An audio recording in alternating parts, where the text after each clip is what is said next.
Good morning friends, எல்லாருக்கும் வணக்கம். இன்றைக்கு ஞாயிற்றுக்கிழமை 17/8/2025 ஞாயிற்றுக்கிழமை, ஆகஸ்ட் மாதம், விசுவாவசு வருடம் ஆவணி 1ஆம் நாள் வந்துவிட்டது. ஆவணி 1ஆம் நாள்.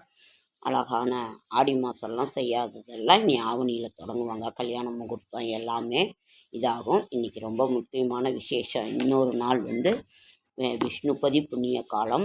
மொத்தம் 12 மாதங்களில் 4 மாதம் சிவனுக்கு, 4 மாதம் பிரம்மாவுக்கு, 4 மாதம் விஷ்ணு பகவானுக்கு. அதில் ரொம்ப சிறப்பாக இப்போ கொண்டாடுறது விஷ்ணுக்குரிய அந்த ஒரு இதுதான். அதனால் இன்று ஆவணி 1ஆம் நாள் விஷ்ணுபதி புண்ணிய காலம். காலையில் 10:30 மணி வரைக்கும் இருக்குது. நீங்கள் போய் கொடிமர வழிபாடு பண்ணுங்கள். இது நிறைய தடவை நான் சொல்லிட்டேன். நவமி திதி. நவமி ராமபிரானுக்குரிய திதி. அதனால் ராமனையும் இன்று நினைத்து கொள்வோம். ராம நவமி சொல்லுவாங்க. நவமி திதி இன்னைக்கு மாலை 9 வரைக்கும் இருக்குது. இன்னைக்கு 8:45 மாலை வரைக்கும் இருக்குது. கார்த்திகை நட்சத்திரம் காலை, அதற்கு பிறகு ரோகிணி நட்சத்திரம், தியாஜிதம், சித்த யோகம், அமிர்த யோகம், திருச்செந்தூர் முருகப்பெருமான் தங்கமுத்துக்கிடா வாகனத்தில் இரவு, வெள்ளி வாகனத்திலும் பவனி, அம்பாள் வெள்ளி சப்பரத்தில் பவனி. சூரிய உதயம் 6:04, சிம்ம நாளிகை 5:15, திதி சூன்ய திதி. மேஷம் ரிஷபத்தில் ஒன்றைய கிரக நிலவரம். மேஷம் ரிஷபத்தில் ஒன்றும் இல்லை. மிதுனத்தில் குரு சுக்கிரன், கடகத்தில் புதன். இன்று சூரிய பகவான் சிம்மராசிக்கு வந்துடுறாரு. ஏன்னா ஆவணி 1 இல்லையா, அன்னைக்கு சூரிய பகவான் சிம்மராசி. சூரியன் கேது. கன்னியில் செவ்வாய், கும்பத்தில் சனி ராகு. நம்பிக்கை எப்பவுமே இழக்கக்கூடாது. மரம் வச்சவன் தண்ணி ஊற்றுவான். கடவுள் இந்தட்ட இல்லைன்னா இன்னொரு வழி நிச்சயம் காட்டுவார். இல்லைன்னா நமக்கு மன அமைதியாவது கொடுப்பாரு. கடவுள் நமக்கு அதை கொடுக்கலன்னா அதில் ஏதோ ஒரு நன்மை இருக்கிறது என்று அர்த்தம். கௌரி நல்ல நேரம் என்கின்ற சுபகோரை 7:45 to 8:45, மாலை 3:45 to 4:30. கௌரி நல்ல நேரம் 10:45 to 11:45, மாலை 1:30 to 2:30. எத்திய சூலம் மேற்கு, பரிகாரம் வெள்ளம், கரணம் 10:30 to 12. ராகு காலம் 4:30 to 6, குளிகன் 3 to 4:30, யமகண்டம் 12 to 1:30. நமக்கு தினமுமே அந்த குளிகன் நேரம் வருது. அக்ஷய திருதியை போன்ற நமக்கு தினமும் வருகின்ற நேரம் அந்த குளிகன் நேரத்தில் நம்ம காசு எடுத்து வச்சோம்னாலும், நம்மளோட கடன் அடைபடுகின்ற நேரத்தில்னாலும் தினம் நமக்கு அக்ஷய திருதியை தான். அந்த குளிகன் நேரத்தில் நம்ம காசோ எடுத்து வச்சாலும் ரொம்ப ரொம்ப ரொம்ப ரொம்ப சிறப்பான ஒரு இது. செல்வம் சேரும், கடன்கள் அடையும், கஷ்டங்கள் தீரும். அதே மாதிரி நாம் வெள்ளிக்கிழமை, ஞாயிற்றுக்கிழமை ராகுகால பூஜை பண்ணுவோம். இன்றைய ராசி பலன். மேஷம் நன்மை, ரிஷபம் ஓய்வு, மிதுனம் சாந்தம், கடகம் பாராட்டு, சிம்மம் நலம், கன்னி இன்பம், துலாம் வசதி, விருச்சிகம் பக்தி, தனுசு லாபம், மகரம் ஆக்கம், கும்பம் தனம், மீனம் உற்சாகம். சந்திராசிரமம் சுவாதி நட்சத்திரத்துக்கு சந்திராசிரமம். புதிய முயற்சிகளில் ஈடுபட வேண்டாம், இறை சிந்தனையில் இருங்கள். சுவாதி நட்சத்திரம் நரசிம்ம பெருமாளுக்குரிய ஒரு நட்சத்திரம். அவர்கள் நரசிம்ம வழிபாடு பண்ணுவது ரொம்ப ரொம்ப சால சிறந்தது. விஷ்ணுக்கு உரியது துளசி. நாளைய விசேஷங்கள். ஆவணி 2, தசமி திதி. நேதாஜி சுபாஷ் சந்திரபோஸ் நினைவு நாள்.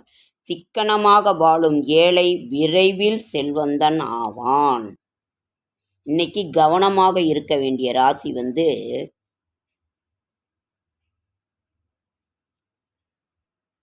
இன்னைக்கு எல்லா ராசிக்குமே ரொம்ப ரொம்ப ரொம்ப நல்லா இருக்குங்க ஃப்ரெண்ட்ஸ்.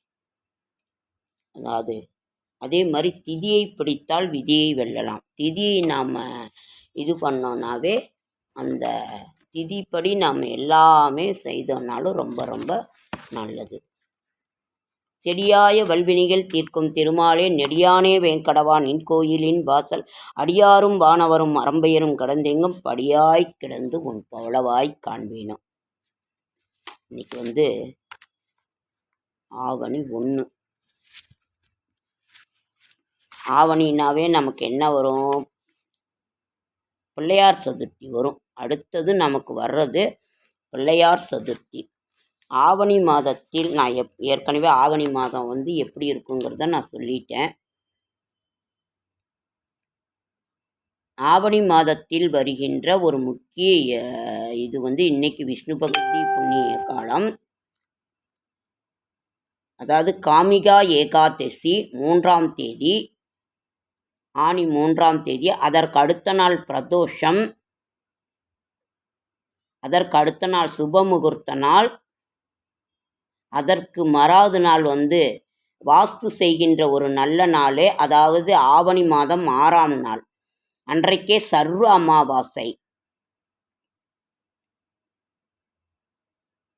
பாத்திரபத கத்தம் சந்திர தரிசனம் ஆவணி முழக்கம் ஆவணி 8ஆம் நாள். செவ்வாய் ஜெயந்தி ஆவணி 9ஆம் நாள். விநாயகர் சதுர்த்தி மிக மிக ஆவலோடு எதிர்பார்த்து கொண்டிருக்கிற புதன்கிழமை விநாயகர் சதுர்த்தி. ஆவணி மாதம் வருகின்ற எல்லா நாளும் வருகின்ற சதுர்த்தி சங்கடகர சதுர்த்தி. ஆனால் ஆவணி மாதத்தில் வருகின்ற சதுர்த்தி அவர் பிறந்த நாள் 11ஆம் நாள், ஆவணி 11, புதன்கிழமை, ஆகஸ்ட் 27ஆம் நாள் அன்றைக்கு விநாயகர் சதுர்த்தி. கணபதி விரதம், அதற்கு மறாவது நாள் ரிஷி பஞ்சமி, சுப முகூர்த்த நாள், விவாகம், துர்காஷ்டமி, மகாலட்சுமி விரதம் ஆரம்பம். என்னைக்கு? 15ஆம் நாள்.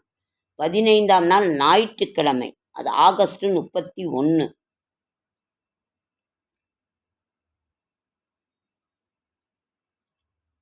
ஓணம் ஸ்ரீ ஹைகிரீவ ஜெயந்தி பிரதோஷம். என்னைக்கு? செப்டம்பர் 5, ஆவணி 20. நடராஜர் அபிஷேகம் 21. சனிக்கிழமை ஆவணி 21, செப்டம்பர் 6 நடராஜர் அபிஷேகம். மாகாளயபக்ஷம் ஆரம்பம். அதாவது நமக்கு புரட்டாசியில் தான் மாகாளயபட்சம் அமாவாசை. ஆனால் அந்த மாகாளயபட்சங்கிறது முன்னாடியே 15 நாள் ஆரம்பித்துருவோம். பித்ருக்கள் அந்த பித்ருலோகத்தை விட்டு பூமிக்கு நமது நம்மை சார்ந்தவர்கள் நமக்கு தர்ப்பணம் கொடுக்கின்றார்களா என்று பார்க்கின்ற ஒரு தருணம். அது அவர்களுக்கு எள்ளும் தண்ணியும் தான் ஆகாரம். எத்தனை கொடுத்தாலும் சரி அவர்கள் தர்பையில் தான் உட்கார முடியும். அது என்னைக்கு அப்படின்னாக்கா மாகாளயபக்ஷம் ஆரம்பம் என்று அப்படின்னா ஆவணி 23ஆம் நாள், செப்டம்பர் 8ஆம் நாள் திங்கட்கிழமை வருது ஆரம்பம். அந்த 15 நாளுமே நாம் பௌர்ணமி அவங்களுக்கு நாம் சிரார்த்தம் கொடுக்க நாம் இது பண்ணலாம், ஆரம்பிக்கணும். அந்த 15 நாட்களும் அவர்களை நினைத்து நாம் வழிபாடு செய்ய வேண்டும்.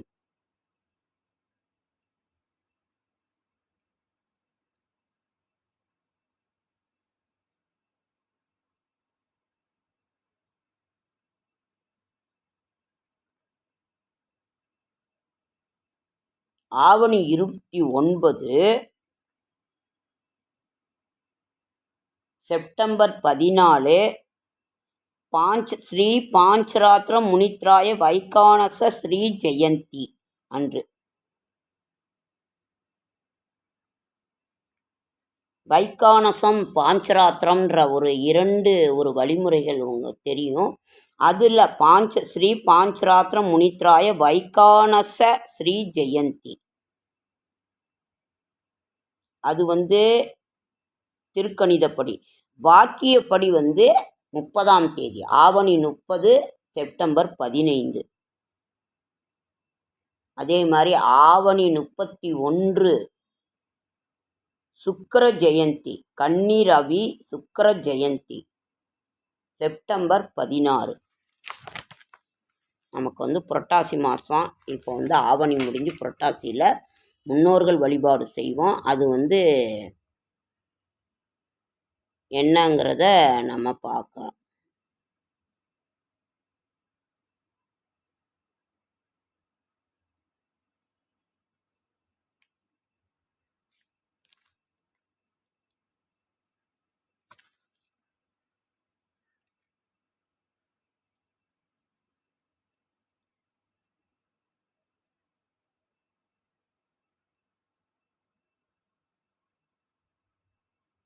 மொத்தத்தில் 3 புண்ணிய காலம் உண்டு. விஷு புண்ணிய காலம், ஷட்சீதி புண்ணிய காலம், விஷ்ணுபதி புண்ணிய காலம். விஷ்ணுபதி புண்ணிய காலம் விஷ்ணு பகவானுக்குரியது. விஷு புண்ணிய காலம் பிரம்மாவுக்குரியது. ஷட்சீதி புண்ணிய காலம் சிவபெருமானுக்குரியது. அந்த 12 மாதங்களிலுமேயே ஒவ்வொருத்தருக்கும் 4 மாதங்கள். ஓகே, நமக்கு இதுதான் இது. ஓகேங்க ஃப்ரெண்ட்ஸ், நான் நேற்று எழுதி வச்சேன். வீடியோ எடுக்கும்போது என்ன எழுதி வச்சுருக்கேன்றதை பார்க்கலாம். ஏன்னா மறந்துடுவோன்ட்டு நான் எழுதி வச்சுருக்கிறேன்.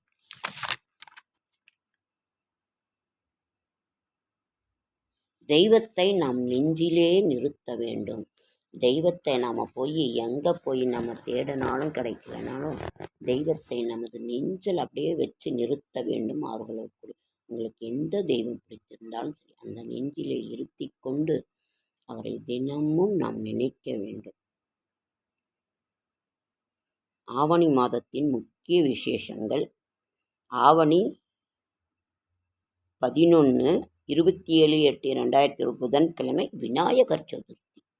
நாம் மிக ஆவலோடு எதிர்பார்த்து கொண்டிருக்கின்ற விநாயகர் சதுர்த்தி. புரட்டாசி மாதம் மாகாளி அமாவாசை. அது முன்னாடியே மாகாளி அமாவாசை என்னைக்கு வருது? புரட்டாசி மாதத்தில்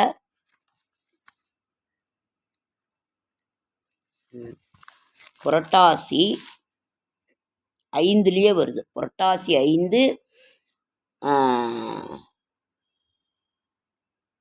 செப்டம்பர் 21. சர்வ அமாவாசை பிண்டப்பித்ரு. புரட்டாசி அமாவாசை புரட்டாசி 5 வந்துடுது, முதல்லையே வந்துடுது. அதனால தான் நம்ம அது மாகாளிபக்ஷம் முன்னாடியே ஆரம்பிச்சிடும்.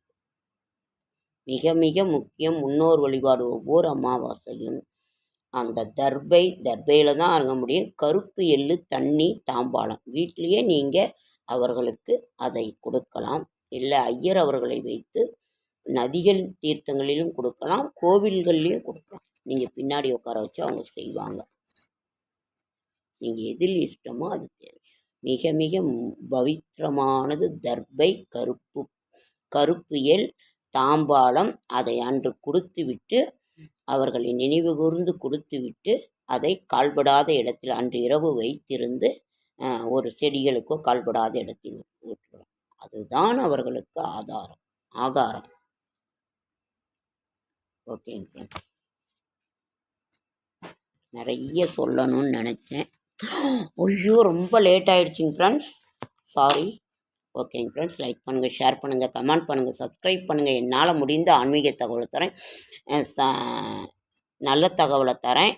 ஷார்ட்ஸ் வீடியோ பார்க்குற அனைவருக்கும் மனமார்ந்த நன்றி. எல்லாரையும் சப்போர்ட் பண்ணுங்கள். என்ன சில